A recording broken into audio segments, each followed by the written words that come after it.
Le dedicamos el comentario editorial esta mañana. El próximo viernes 29 de septiembre es el Día Internacional sobre la concienciación de la pérdida y desperdicio de alimentos. ¿Cuántas toneladas de alimentos se tiran, por ejemplo, en los Estados Unidos? Mientras el mundo desperdicia 2.500 millones de toneladas de alimentos cada año, Estados Unidos desecha más alimentos que cualquier otro país del mundo, casi 60 millones de toneladas, 120.000 millones de libras cada año. Eso representa casi el 40% de todo el suministro de alimentos de Estados Unidos. Y eso equivale a 325 libras de desperdicio por persona. La cifra es delicada, es dura, porque si uno dice el 40% de todo el suministro de alimentos se desperdicia, estamos hablando de uno de los países más alimentados, si no el más, en el mundo, que está desperdiciando casi la mitad de su provisión alimentaria, su suministro alimentario. Ese va a ser nuestro tema para el día de hoy. En la ciudad de Washington nos va a acompañar Alex Nichols Vinuesa. Él es el director del programa de pérdida y desperdicio de alimentos en WWF, aquí en los Estados Unidos. WWF es World Wildlife Fund. Alex, muy buenos días. Muchísimas gracias por acompañarnos en el programa de hoy. Buenos días. Muchas gracias por tenerme. Y en la ciudad de Boston, para dar la perspectiva económica de lo que esto representa, no solo efectos de Estados Unidos, sino efectos del resto del mundo y América Latina puntualmente, hemos invitado al profesor en la Universidad de Brown, Dani Bajar. Dani, muy buenos días, gracias por sumarte al programa de hoy. Gusto saludarte, César Miguel, a ti y a la audiencia, como siempre. Muy bien. ¿Qué entendemos por desperdicio de alimentos? Le pregunto a Alex Nichols Vinuesa.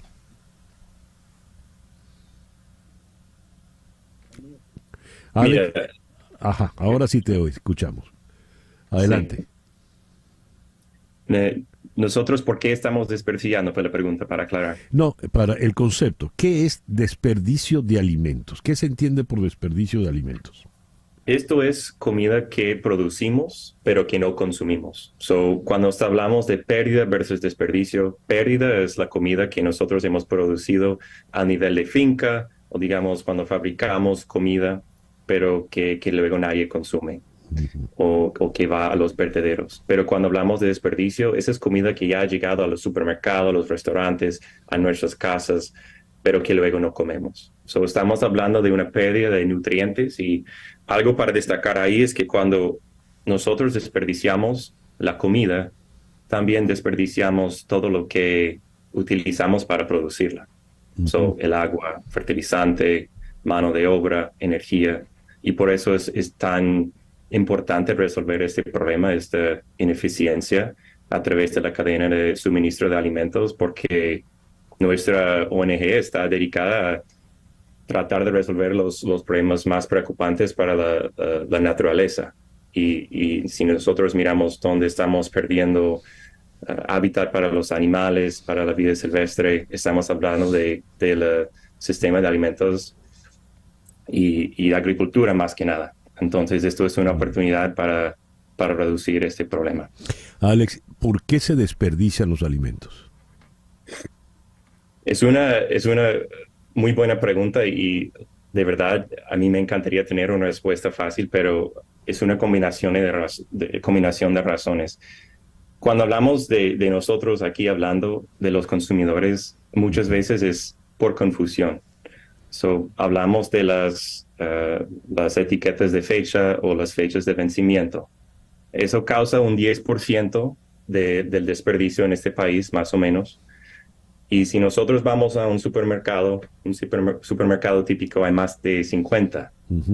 Y no queremos tomar ningún riesgo con nuestra familia, nuestros niños, nuestros papás. Así que cuando tenemos duda, botamos la comida cuando llega esa fecha. Pero en realidad, esas fechas, por la mayor parte, hay excepciones, como la leche de bebé, pero la mayor parte de esas fechas no tienen que ver con la seguridad de la comida. So, eso es un ejemplo, digamos, por los consumidores.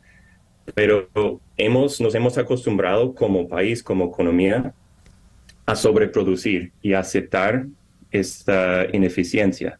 So, hoy en día, como usted ya comentó, estamos realmente desperdiciando 40% de lo que nosotros importamos o producimos como comida, y a la vez tenemos un 10% de la gente que está sufriendo del hambre. Yeah. Pero lo hemos aceptado. So, es algo que tenemos que corregir en el mercado para hacer una economía más circular que trata de capturar más de esta pérdida de recursos naturales, de nutrientes que hoy en día hemos decidido que está bien botar. Hablaba Alex Nichols Vinuenza en Washington. Él es el director del programa de pérdidas y desperdicio de alimentos de la ONG World Wildlife Fund.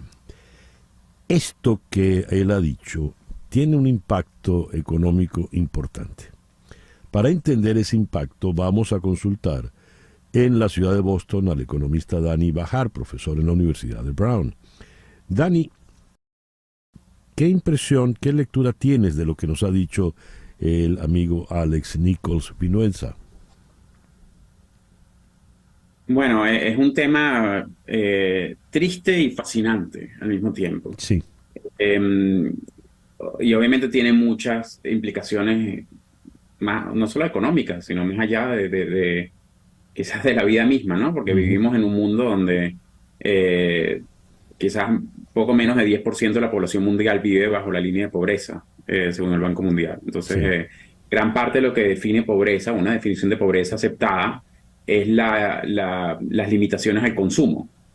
Lo que define quizás una persona pobre es que no puede consumir todo lo que necesitan consumir. Comida siendo obviamente un tema muy importante. Y como decía Alex, esto es una gran distorsión del mercado y de los recursos, ¿no? Esto es un tema interesante para ¿sabes?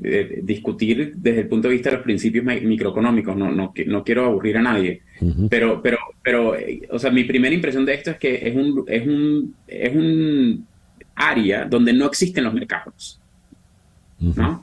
No existen los mercados que regulen esa distorsión, porque no hay ningún mecanismo de mercado existente donde, por ejemplo, la comida que no consumimos en casa de cualquiera de nosotros la podamos, por ejemplo, vender. Igual. Entonces, si tú tienes otro tipo de producto, una computadora, un teléfono, un producto transable no perecedero, cuando tú lo dejas de utilizar, lo puedes vender como un producto de segunda mano. Con la comida no existen ese mercado. Y creo que el gran reto es cómo pensar en crear un mercado que pueda, de manera orgánica y natural, solucionar el problema. Quizás una pregunta más que para un economista, para un emprendedor, ¿no? Pero lo que me viene a la mente, por ejemplo, son estas empresas que han tenido mucho éxito en los últimos años, que, por ejemplo, generaron un mercado de frutas y vegetales que físicamente son muy feos para que se vendan en un supermercado, ¿no? Hay una compañía, creo que se llama Misfits Markets, que agarran... Dani, ¿qué quiere decir muy feos? Feo físicamente, es un tomate que no es exactamente redondo, un pepino que quizás tiene una malformación, vegetales que por alguna razón salieron deformados y los supermercados no están interesados en comprarlos porque al final quizás muchos consumidores también le ponen un valor importante quizás a la parte estética del vegetal, aunque el vegetal sea el mismo vegetal y sea igual tengan los mismos niveles de nutrición, etcétera. Y entonces hay empresas, startups que ya han crecido mucho, que compran esos vegetales y esas frutas de los agricultores que no van a llegar a los supermercados, que de otra manera se botarían, y las venden a un precio atractivo a los mercados. Eso es una solución interesante y muy inteligente, pero claro, es muy diferente comprárselo directo a los agricultores que comprárselo no sé, comprárselo a las personas de sus casas, ¿no? Pero lo que quiero decir con esto es que no se trata ni siquiera de una falla de mercado, se trata de un mercado que no existe. Y creo que el reto es cómo se genera ese mercado, y es un reto muy grande. A mí me resulta absurdo que tú tengas una producción de alimentos 100%, y el 40% de esa producción tú la desperdicias, la eliminas, la botas. En términos económicos, Dani, ¿eso qué representa? Bueno, representa una falta de oferta sumamente grande, lo que tiene implicancias sobre los precios. No sé si hacia allá íbamos, ¿no? Pero, Sí. por ejemplo, la inflación que estamos viviendo ahora, en gran parte se debe, los números que aún no han bajado lo suficiente, en gran parte se debe a la inflación de los alimentos. Uh-huh. La inflación de alimentos tiende a ser muy volátil, ¿no? Porque, por ejemplo, el precio del trigo depende mucho, no solamente del clima y de la lluvia, pero también depende mucho de las cadenas de valor. Uh-huh. Por ejemplo, ahorita con la invasión de Rusia y Ucrania, eso es uno de los alimentos que más aumentó Sí. su precio por la falta de oferta. Entonces, si pensamos en esos términos, el hecho que la oferta en teoría podría aumentarse por 40% más, Uh-huh. o de hecho por el doble, ¿no? Porque si una reducción del 40%, la otra cara de la moneda es un aumento de casi el doble.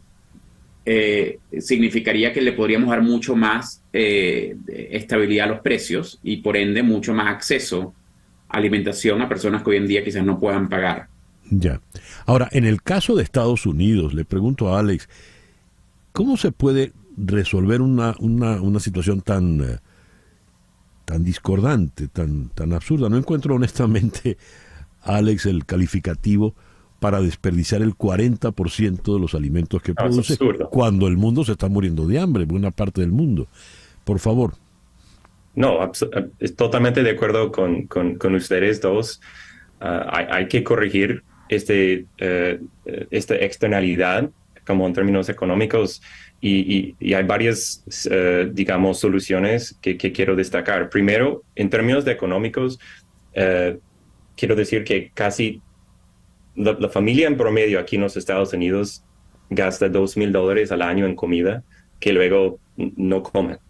Entonces, cuando hablamos de los precios subiendo para los alimentos cada vez más en estos años, eso podríamos tomar vacaciones, podríamos pagar deudas, ¿no? Podríamos hacer mucho con ese dinero. No es controversial esta idea de corregir esta ineficiencia en la cadena de suministro de alimentos.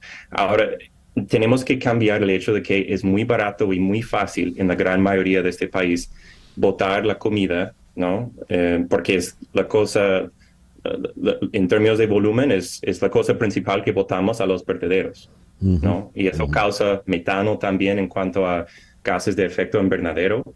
Pero tenemos que corregir el hecho de que sea muy barato botar los alimentos a los vertederos, porque eso va ayudar a acelerar lo que Dani mencionó, es nuevos mercados y una economía más circular, donde podemos tomar los excedentes a nivel de finca o a nivel de restaurante, supermercado y crear nuevos productos. Podemos compostar y usar eso en vez de fertilizantes que son sintéticas. Por ejemplo, hay una compañía que se llama Do Good Foods, que estaba en una conversación que tuvimos la semana pasada en la Semana de Cambio Climático en Nueva York.